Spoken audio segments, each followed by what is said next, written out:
ఈరోజు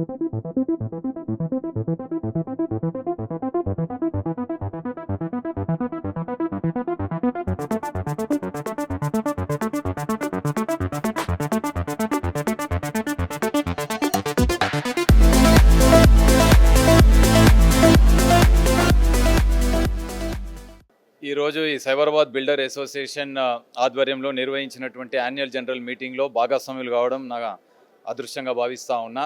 మన మధ్యలో ప్రెసిడెంట్ ఉదయ్ శేఖర్ ఉప్పల్పాటి గారు, అదే మాదిరిగా జనరల్ సెక్రటరీ అరవింద్ ఘోష్ గారు ఉండడం జరుగుతూ ఉంది. సో ఇప్పుడే ఆ మీటింగ్ కంక్లూడ్ చేసుకొని బయటికి రావడం జరిగింది. చాలా వారి ప్రజెంటేషన్ చూస్తూ ఉంటే చాలా ఇన్నోవేటివ్గా కనబడింది. అట్ ద సేమ్ టైం రియలిస్టిక్గా కనబడింది. అది రిలవెంట్, ఇప్పుడు చాలా అవసరం. చాలా ప్రత్యేకంగా సైబరాబాద్ బిల్డర్స్ అసోసియేషన్ వీరి యొక్క గణనీయమైనటువంటి ఒక పర్ఫార్మెన్స్ వల్ల వీరికి ఎమర్జింగ్ బిల్డర్స్ అసోసియేషన్ అవార్డ్ 2024 కూడా వీరికి అచీవ్ చేసుకోవడం జరిగింది.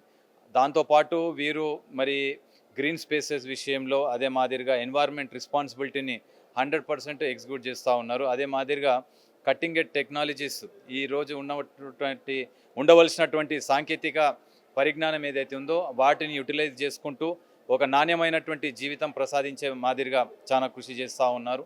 వారితో పాటు ఇది ఒక ఫంక్షనల్, ఇంక్లూజివ్గా, మరి హోలిస్టిక్గా సైబరాబాద్ బిల్డర్స్ అసోసియేషన్ వాళ్ళు చాలా చురుకుగా ముందుకు తీసుకెళ్తూ ఉన్నారు.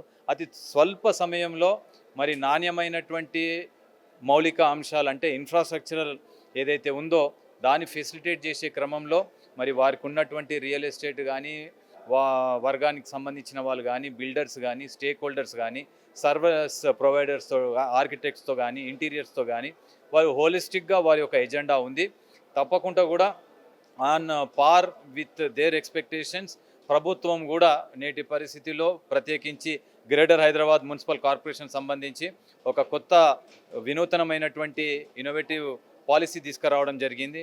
నాకు అవకాశం కల్పించి గౌరవం ఇచ్చినటువంటి సైబరాబాద్ బిల్డర్స్ అసోసియేషన్ టీం అందరికీ ఈ సందర్భంగా పేరు పేరున ధన్యవాదాలు తెలియజేస్తా ఉన్నా.